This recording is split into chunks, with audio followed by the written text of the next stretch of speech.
Las tablillas del destino y los árboles gigantes petrificado. Las míticas tablillas del destino con el devenir de la supervivencia de la verdad y la realidad para el ser humano, nos dan mucha información aún por desclasificar que nos dejan sin aliento y más hoy con el tema que vamos a abordar. Estas tablillas son piezas muy importantes para el control no solo de nuestro reino, sino de los otros restantes con los que compartimos la burbuja primaria de nuestro Edén, de un Edén inmemorial. Desde tiempos ancestrales hasta hoy en día poco se sabe del famoso acto del llamado diluvio universal, que curiosamente y por igual casi nadie conoce qué fue exactamente en el hoy en día hipotéticamente, por ende podría ser cualquier día del año, ya que no se ha establecido una fecha y que nos dé una pista de la época en sí ni de un día en específico como tal. Dependiendo de la cultura, algunos le otorgan el último día de octubre, otros el día 1 de noviembre e incluso el día 2 del mismo mes, por poner un ejemplo, X día y mes relativamente. En ese acto de fluidos energéticos llamado diluvio universal se acabó de forjar una de las acciones más crueles tanto para nuestro reino como para los que habitaban en él. A su vez eso marcó la desconexión con los demás reinos de nuestra burbuja madre y así es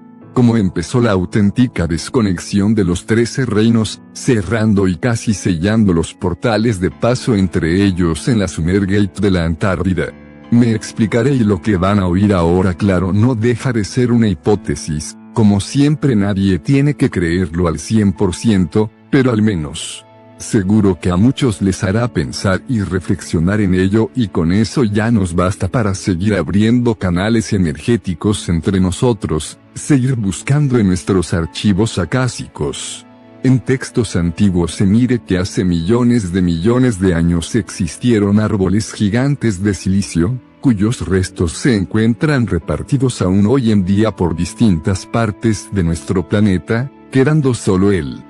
tronco de estos grandes árboles petrificados, piezas únicas con un tamaño gigantesco que en aquellos días sus copas llegaban hasta la misma troposfera y cuya altura es de 9 a 18 kilómetros de altura, una comparación opuesta a la de los árboles de nuestros días. De estos en pie y con herencia genética quedan los secuoyas. Estos árboles madre tenían todo el conocimiento y la sabiduría de no solo, como decíamos antes, de nuestro reino, sino que seguramente la conexión con los demás que a su vez se transmitían a los hombres que lo habitaban. Es claro que el silicio es un gran conductor del sonido y la electricidad, y por igual también sabemos que los árboles son generadores de energía capaces de intercambiar datos a través de sus raíces a todo el resto de árboles y al mundo vegetal y mineral en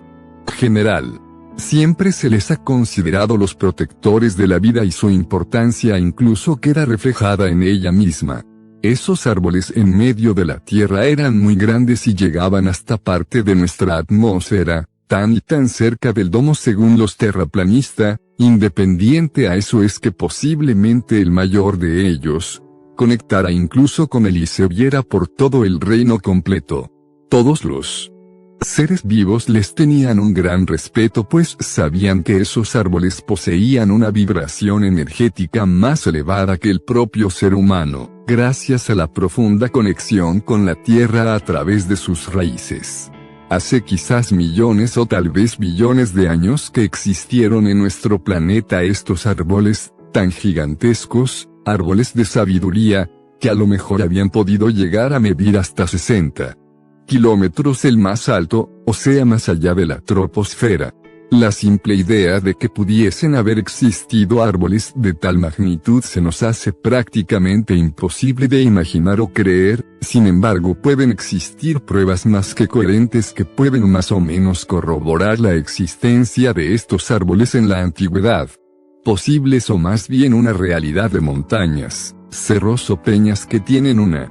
particularidad especial. Por ejemplo, la Peña de Bernal en México, la Torre del Diablo en Estados Unidos, el Peñón de Gibraltar en el mismo estrecho, la Mesa Redonda en Jalisco, México, el Capitán en Yosemite en Estados Unidos, Torres del Paine en Patagonia chilena, Benamera en Mauritania, Uluru en Australia, los tepuyes en Venezuela, el diamonder en Hawái, sigirilla, en Sri Lanka. Pan de azúcar, en Brasil, Sumarroca, Nigeria, Cumbre de Cao Grande, en Sao Tomé y Príncipe en las llamadas islas del centro del mundo. Al mirar de cerca estas estructuras aparentemente volcánicas muy aparentemente y encontrar formas hexagonales perfectas 1000 veces más semejantes a las vetas de la madera que a una formación por lava solidificada, da mucho a pensar en si la historia nos cuenta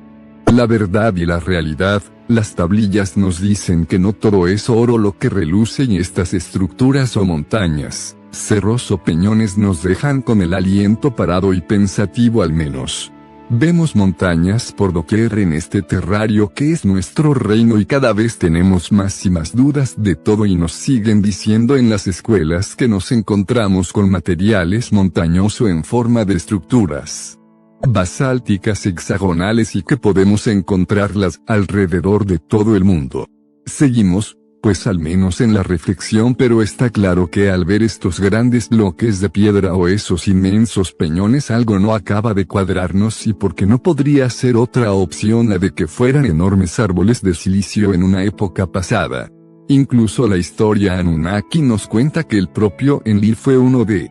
los líderes más poderosos y poseedor de esas tablillas del destino. Cuentan que Enlil siempre se comportó negativo hacia la humanidad y fue el que comandó el corte de todos estos árboles conectados con el domo para que el ser humano no tuviera esa conexión, información, verdades, como de la mismísima película Avatar y su árbol de la sabiduría, que les conectaba con todo, en una conciencia de unidad. Para terminar me gustaría decir sobre el silicio que es un gran conductor de energía y es por ello que estos enormes árboles podrían haber albergado una gran cantidad de información y energía. Lo que hoy en día vemos y nos queda son esas bases petrificadas como si alguien los hubiera cortado con una enorme máquina con tecnología no humana desde luego, y que sobra decir que fue de hecho estelar.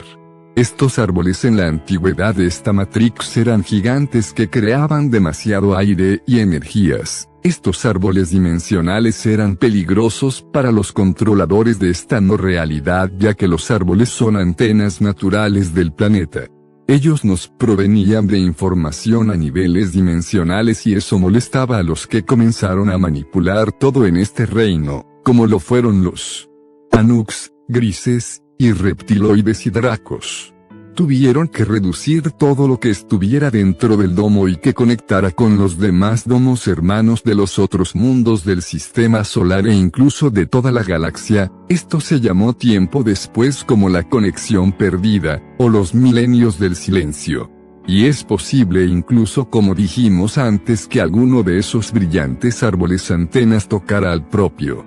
domo celeste. Claro está, no se imaginen una cúpula de cristal ni nada por el estilo, es más que eso. Todo esto si fuese verdad, nos coincidiría y nos daría la comprensión de por qué muchos de estos sitios que antes hemos enumerado y otros muchos sean lugares tan importantes y sagrados para muchas culturas pasadas ancestrales, sitios energéticos que aún nos conectan a pesar de que les hayan ya